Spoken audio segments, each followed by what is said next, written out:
Hi, welcome to Facebook Live. Autism Lifeline Links is here today with Autism Community Network, the ARC of San Antonio, and Any Baby Can. And we're hosted here at Any Baby Can. We thank you very much for joining us today. Facebook Live is a new project that we're doing with Autism Lifeline Links, trying to bring in subjects and topics that are of interest to the families and the community who are working with or caring for people with autism. So today we're actually going to be having a conversation about how to secure grants for medical services or for therapeutic services. So today with us we have Ms. Samantha Guerra, and Samantha is the mom of Gabby, and Gabby has autism. But one of the things that's most remarkable that came up was having the conversation with people like there are so many services that are not paid for with your insurance or with some of the waiver programs. And we sat around and discussed, well, there are grants out there. And even the leadership team of the Autism Lifeline Links project said, well, what do you mean? How do we find them? How do we find them? And our friends at Autism Treatment Center said, well, there's a mom. Her name is Samantha Guerra. And she does this. She is amazing at it. And she even does classes or trainings on it. So we're just absolutely thrilled that not only we found you, but then that you agreed to come and share with all of the families and the people who care for people on the spectrum to talk a little bit about autism and any disability, of course, and how we can get them some more services that they need. So if you'd like to tell us a little bit about you and how you were inspired to start to find grants out there for services. Yeah, sure. I'm delighted to share this information because I'm very passionate about it. It helps the kids a lot. And as every mom, whenever you heard the diagnostic and then you realize how expensive can that be, and then get to the reality that the insurance doesn't cover that much, then at first it was a shock, but then I started going to conferences. And that's when I started hearing, and also from other moms. So I attended once a parent-to-parent conference, and the United Healthcare Foundation was there, and they explained all the information regarding the grant, how to apply, and where to find them. And that was my first realization that, oh my God, why I didn't think about that. When I was in college, I used to apply for scholarships. Why I didn't think about that?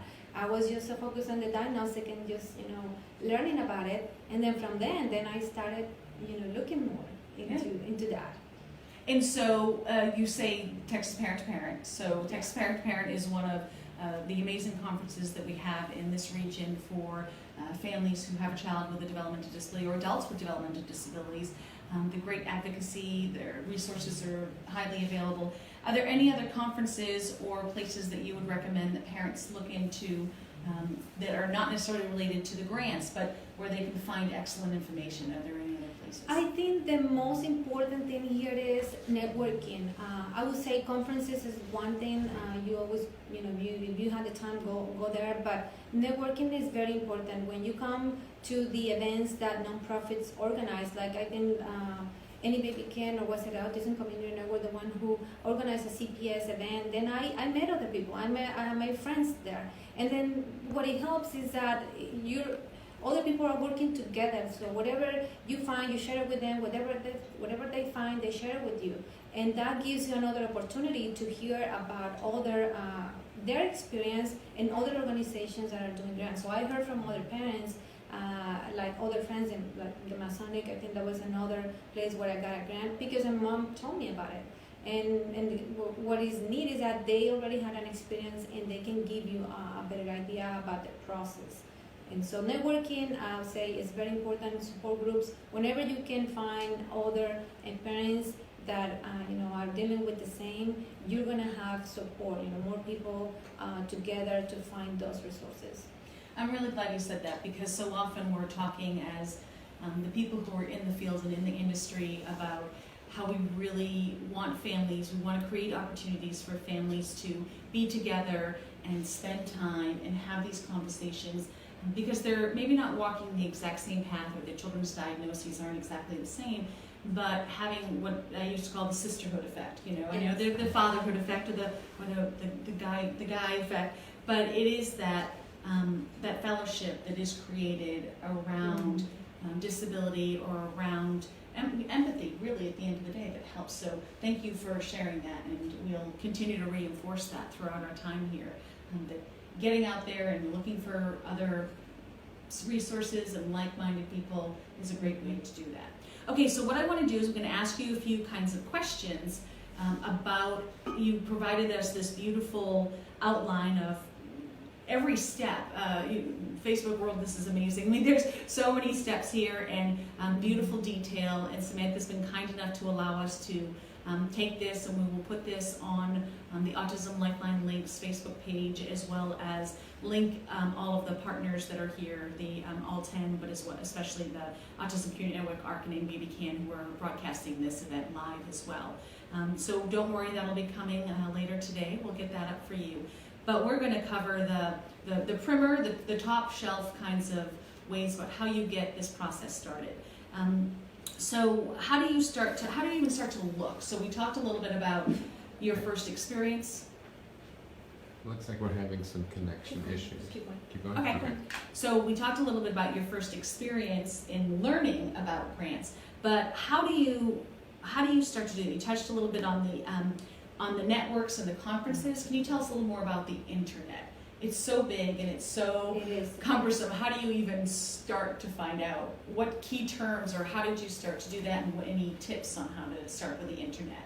Well, I didn't actually look in the internet, but I think it could be definitely easy to do it because I already had those reference for the organizations that would do it. But if you're doing it on the internet, you can definitely search and get to the nonprofit's website. But as always, I'm very cautious about what you find on the internet. So there's ways that you can be sure that you're dealing with a nonprofit. So if I find in the internet that this organization says that it's a nonprofit and they can give you a grant for medical services, and they laid out all the qualifications for doing it, there's a website, the guidestar.org, because a non-for-profit puts all the information is public. So there you can find the 990 of the organization. At the IRS website, you can find if it is actually a nonprofit approved by the IRS. That's why I want to make sure, because when you are applying for a grant with a nonprofit, they ask you also to submit your information, your tax returns. They go with your Social Security, with all your personal information. So first, I want to make sure if I am looking for that on the internet, if nobody told me about it, and I would then corroborate that yes, this is a nonprofit and this is what they do. On the GuideStar, the information is public, and then if I'm going to submit the information, I already confirm yes, this is a nonprofit, so I can upload all my information, because they ask you for a lot of personal information. And so that's really important to understand, that when you are deciding to go and look for a grant to help supplement or pay for services, therapies, we know what happens with ABA, we know what can happen with other medical services. It's really important for you to understand that in order to do that, you will have to give a lot of your personal information. No one is going to just, say, oh, you're a nice lady, I'm sorry about your story, here's $50,000 to pay for your ABA. You really are operating like you are another independent nonprofit organization seeking a grant or seeking resources from an entity. So that's so important, and thank you for sharing that. It is important. It's vulnerable, right? Can you talk a little bit about that and share, like, what made you say, all right, this is a risk enough, I need it enough, I want my child to have the best that they can, but in order to do that, I have to give over a lot. Can you talk a little bit about that? Because it's a pretty vulnerable risk. Yes, and I cannot say that I have heard or know that somebody has been scammed out of it. I'm just very cautious, and so if nobody had told me about that organization, I would search that organization, and I know exactly where the place is to find it. So just because they're saying I am a nonprofit, I will go into this website and then confirm. And once I know if they're finding, and even when they are approved, they also want to make sure that it's a responsible nonprofit that is finding their 990s, that it is on good standing with the IRS, and then I will be sure, okay, I can share my information. This is an organization that handles their affairs in a good way, in a professional manner, so they will handle my information in a professional manner too. So once I find that they are, you know, a good organization, then I can definitely find, you know, share my information with them. And so what we'll also do is we'll put up the links to GuideStar and IRS when we wrap this later today, so that you have access to those things. And at the end of the day, the GuideStar is a registered place where nonprofits and grantors submit their own tax information, their 990s, everything that shows their legitimacy, not only for how they operate, but how they distribute their resources. So it'll also give you, the 990s are humongous. GuideStar is very thick to go through as far as each person's file, but you can scroll through there and really get an understanding of who they're funding and what they're doing. Yeah, who they're funding. That's another way to do it, because you also have limited time. You're caring for a child. You probably have also a job. You know, you have other kids, so your time is also very limited. So if you only have 3-4 hours a week or something free to do that, then you want to put it where you can get the most out of it. So I also have used it that way when I look for an organization. Then I look, okay, so 990, everything is good. Then how much they usually give? You know, maybe they don't do that much, and I have a very minimal chance to do it. And on my time, you know, I have very limited time. So then I look for that. So United Healthcare Foundation is an organization that gives a lot of money. Actually, I just checked for them. In the 2016, they gave 2,512 recipients. That's how Wow. the number of families that got money, and they gave like $3 million. So you got a very good chance with that organization of getting something. It takes time to do it, but definitely is worth it, because you most likely gonna get something if you are you qualify. That's amazing. So that's United Healthcare Foundation is a great place to start. As far as if you don't have much time or you don't have a lot of resources, then start at least looking there to get that idea. I got a very good experience with that one. You know, they're very professional. Everything is online. You upload your information. You apply online. I mean, everything is really handled in a very professional way. And then you hear your confirmation once you apply. You know, how much money you get, and then when the beginning and the end. So you have to be very careful when you read an instruction. There's a lot of material that you have to read, but you know that they definitely give quite some away. They have a limited amount, I think 5,000. The 10,000 is lifetime limited, but first 5,000 is the most that you can get in 1 year, and then the second year 5,000. And so it definitely is a good organization too. So what are some of the things that you or other people have utilized these grants for? What types of services or what type of?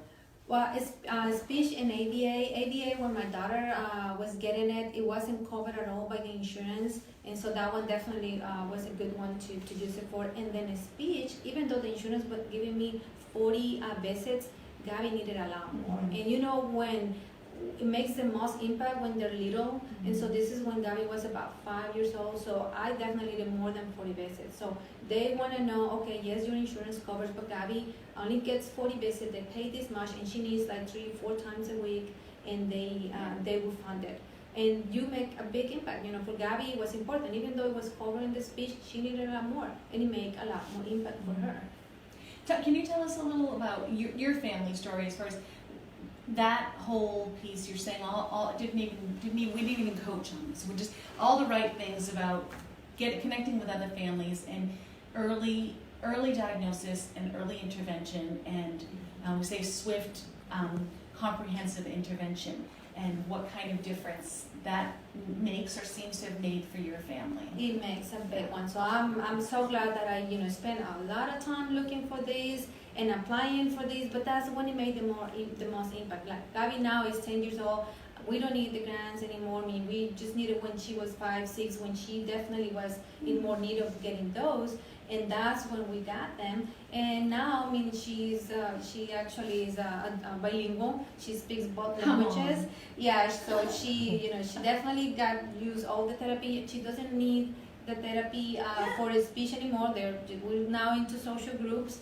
So for her, it really just put her right at the level that she needed to be, so she could learn at the classroom and then go to the next step. So early intervention, if you're thinking this too much work, this is one is worth it. This is one is worth it to spend a lot of hours, looking for grants, going in network, because the connections that you make are gonna make a big, big impact in your daughter.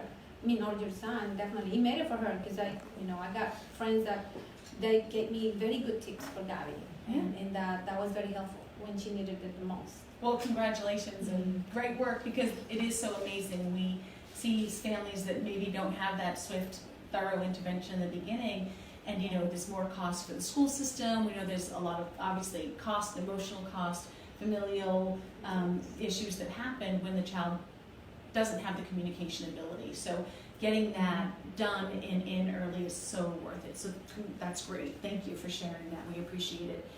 So also, can you tell me a little more about, what does the process look like? So if I could say you would search something out, verify that they're a nonprofit, identify what their application process is, and then apply. But can you do a little more detailed dive down on how do you qualify? How do you know that? Is it straight in the application, especially as a person or a family applying and not an entity? How do you distinguish that when you're looking at these applications? The United Healthcare Foundation was very specific about the level of income. Masonic, when I did it wasn't that specific, and I think we also got another grant, Grotus. And that one was easy, because actually that was the dentist that told me Gabby needed something dental work, and it was a dentist who they knew that Gabby was special needs, and they told me, here we can cover that. That's when the deductibles went to the roof.